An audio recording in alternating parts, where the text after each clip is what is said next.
When I was 12 or so, I started to realize something very weird about the world. It repeats itself year after year. I realized that each year is almost identical to the year before it, and will be basically identical to the year that follows it. The same things happen: school, work, weekends, holidays, New Year, Christmas, Easter, birthdays, Halloween, and so on, all on a repeating loop year after year after year. The same structure, same traditions, same kind of life occurs at all stages. Indeed, if I watch my parents' life closely enough, I will probably know how mine will look over the next 30 to 40 years.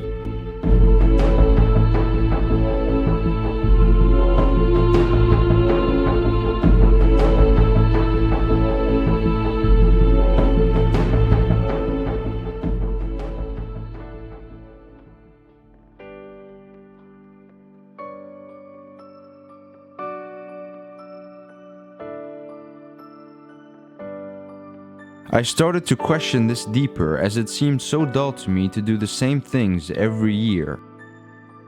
I started to ask, what is a year? What are days and holidays? What is school or work? Even more to the point, why is it that no one seems to be overly bothered by all of the mind-numbing repetition, or at least wondering about it out loud? The more I learned about the world, the more I realized that underneath all of the yearly spectacle lurks a hidden, yet not mysterious secret that not only supports this repetitious state, but perpetuates and demands it, and may even have invented certain aspects of it. I am talking about the monetary system game itself, as I will try to show you the way we dance through all of our lives is almost completely shaped by the monetary system / consumerism. It is something that many do not even question, but once you do that, you will find a striking pattern. Shall we begin?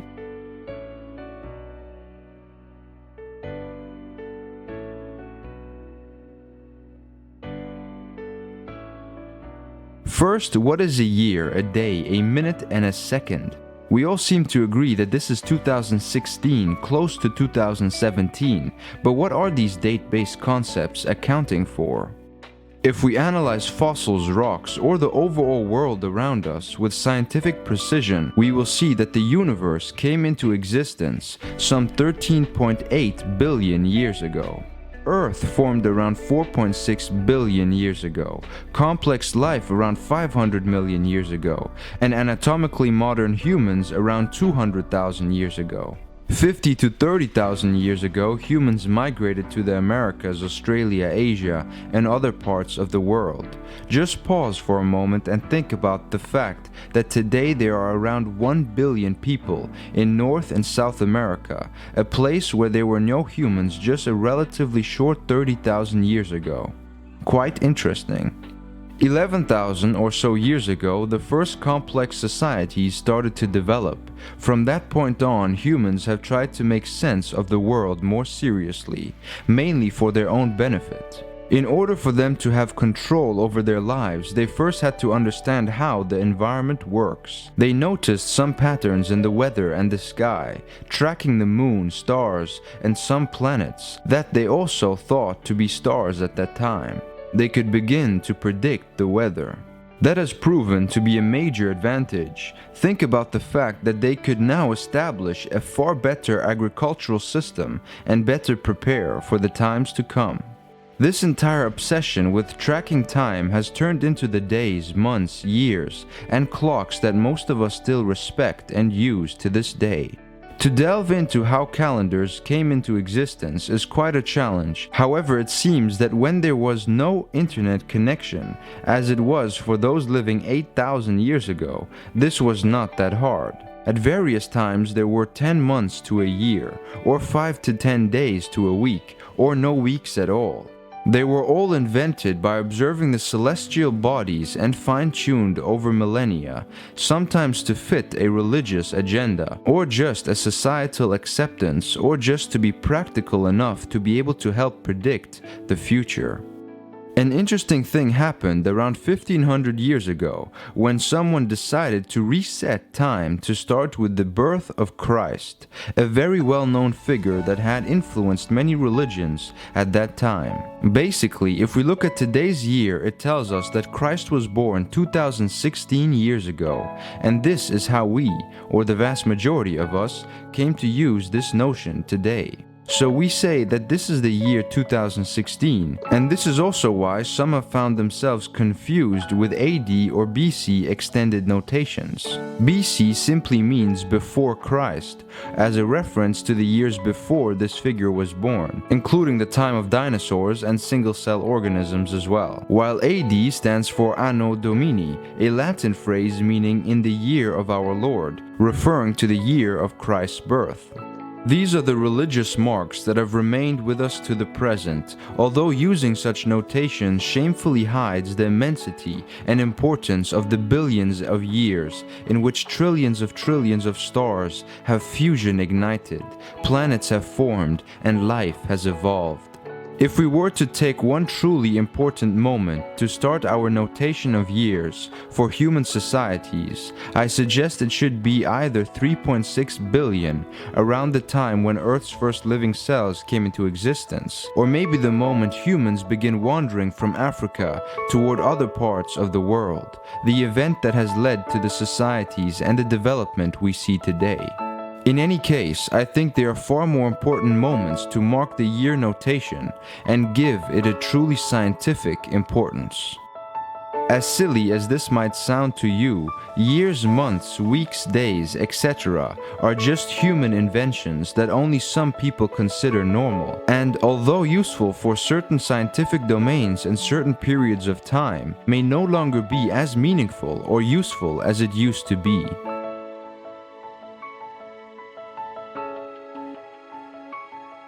But first, what is a day? From a scientific perspective, it's nothing exact.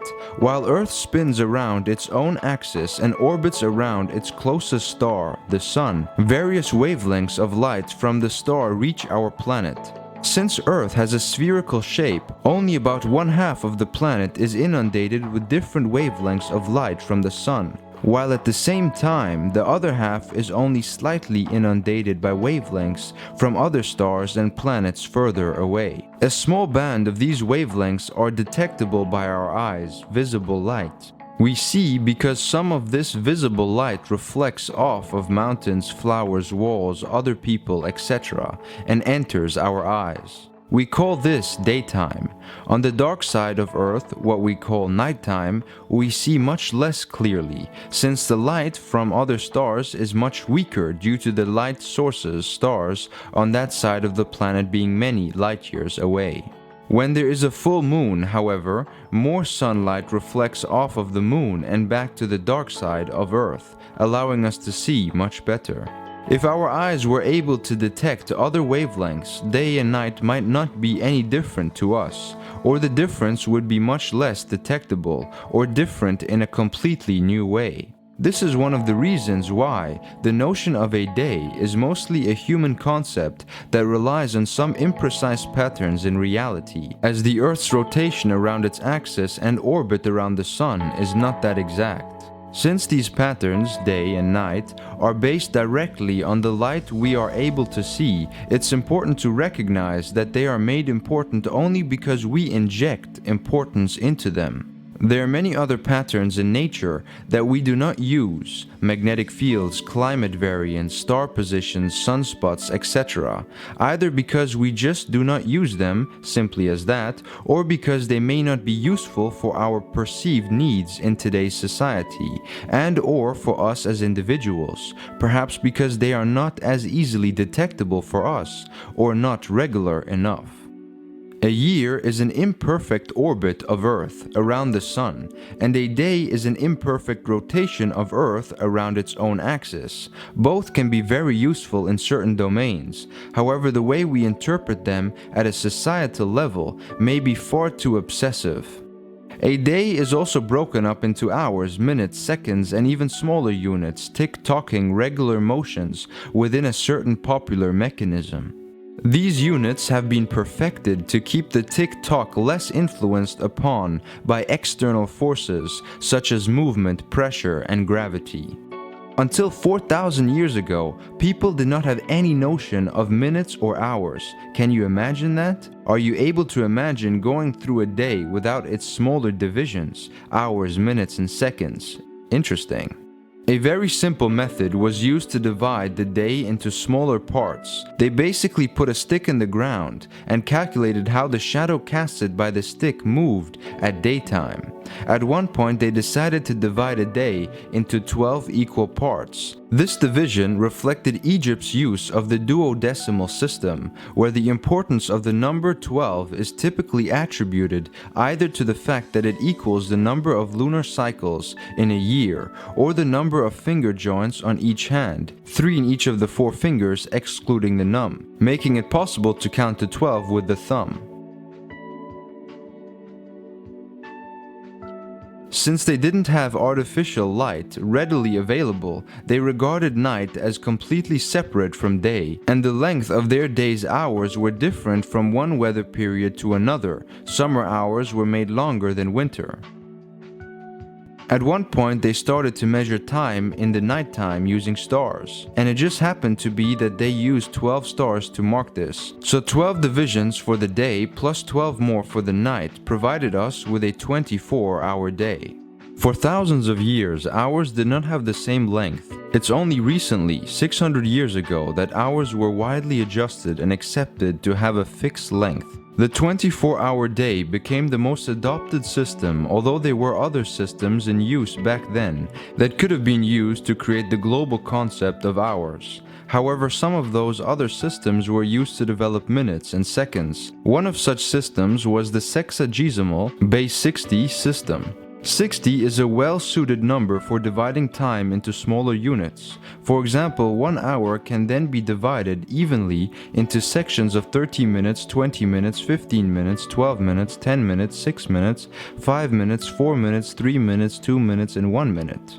60 is the smallest number that is divisible by every number from 1 to 6. That is, it is the lowest common multiple of 1, 2, 3, 4, 5, and 6. As mentioned earlier, they had no internet back then, so they could spend time playing with mathematics and trying to find patterns in nature.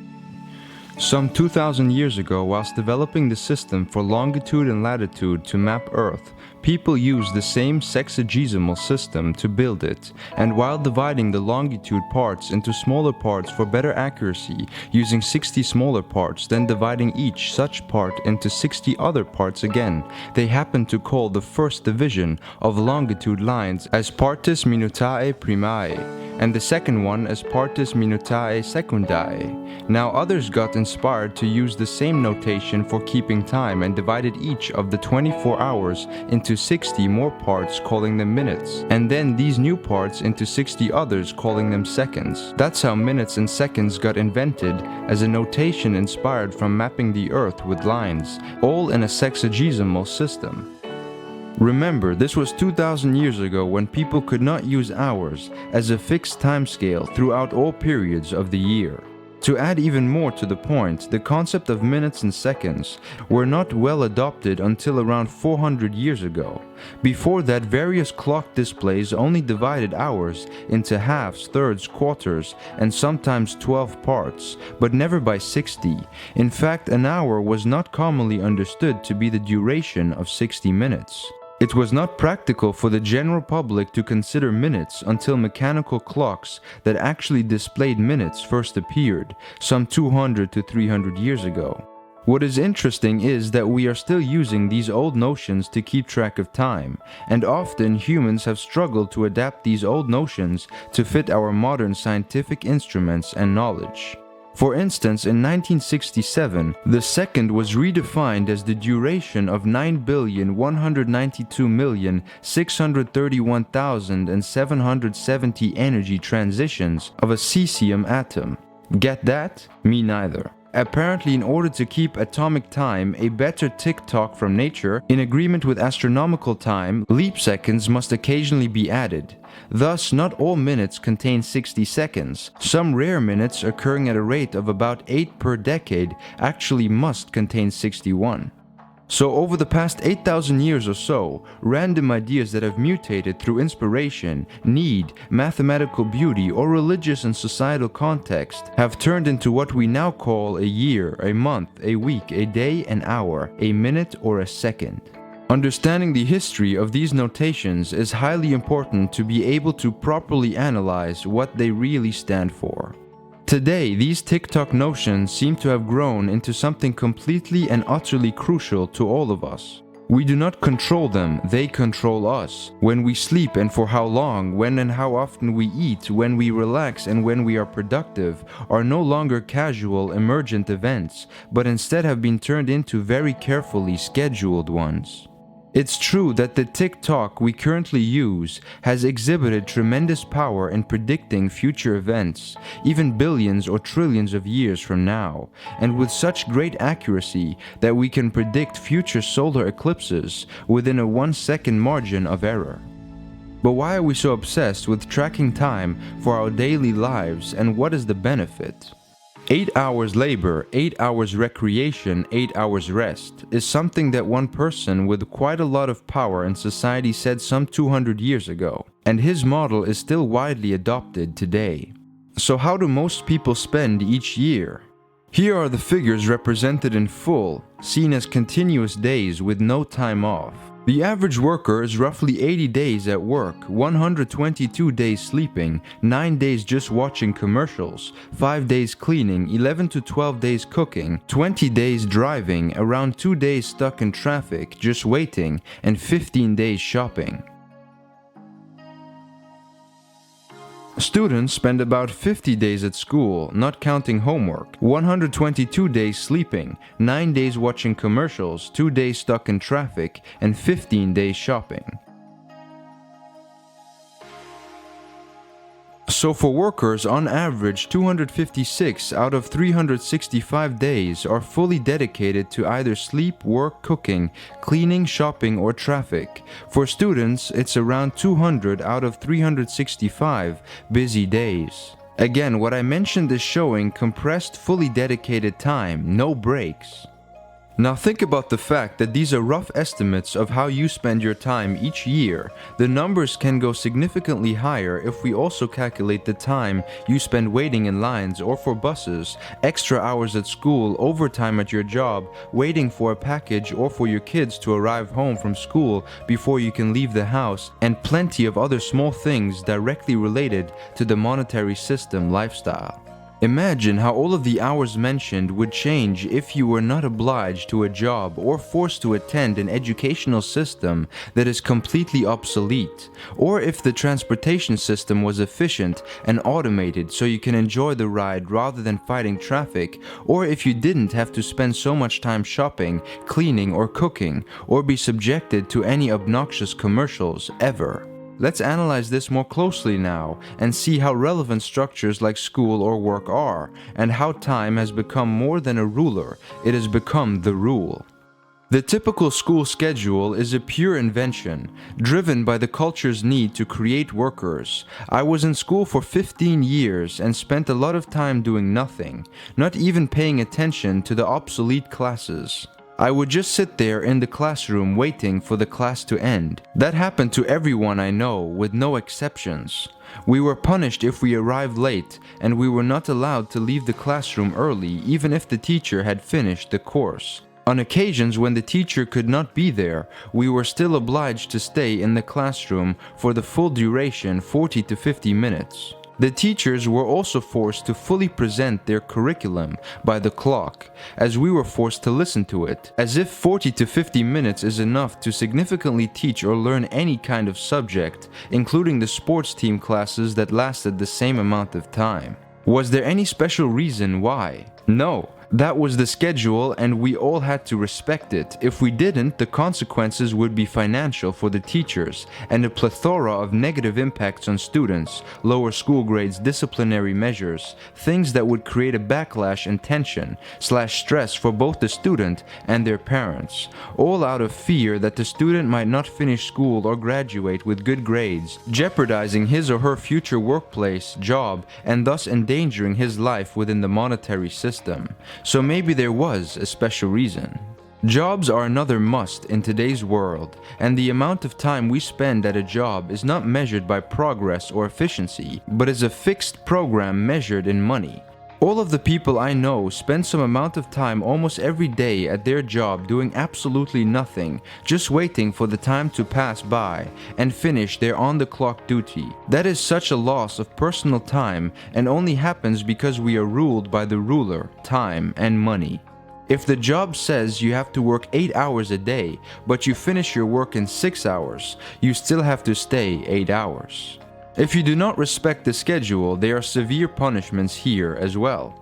In both the school and job examples, the main punishment is the threat to your monetary advantage in this system.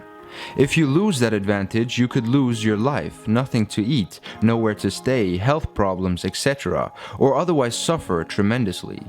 A job, labor for purchasing power, is the means through which people participate in this system. Without jobs, there can be no monetary system.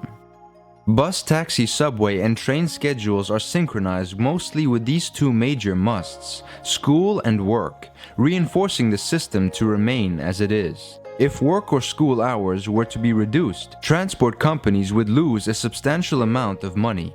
Even television programs and most store schedules are designed to fit this system.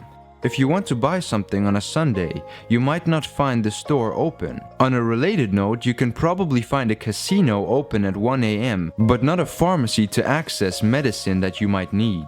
These kinds of schedules are dictated primarily by money. Casinos make more money at that hour, so they are open. Have you ever noticed that the vast majority of movies or documentaries tend to fall within a specific running time? Well, in order to be considered for public broadcasting, they have to fit a marketed theatrical or TV station schedule. These programs are driven by advertising and other profit motives, which is why the news, movies, documentaries, etc. often have to fill time with whatever, often nonsense, just to stretch it out to a certain length. Considering news broadcasts, shouldn't the actual news that needs reporting dictate the amount of presentation time? Why is it the other way around today? Sleeping hours and the division of the day is also completely reinforced mainly by these two sectors, work and school. We may think it is natural to sleep 6 to 8 hours a day and at night time, but not so fast, monetary system. Many studies have been conducted and the conclusion is that there is no normal way to sleep. Some people sleep multiple times a day, for 2 to 4 hours each. Some people prefer daytime sleep, or a single set time per day but just for 3 to 4 hours. But in today's monetary controlled world, the all-at-once 6 to 8 hour sleep pattern is not much of a choice. I've always had a very different sleeping pattern from the norm, going to sleep at 4 to 5 a.m. and waking up at 1 to 2 p.m. when I didn't have school. When I went to school, my sleeping pattern caused me a lot of stress and I was forced to adapt, many times going to school very tired. Simply put, I was forced to comply. From this perspective, I would not be able to hold a job.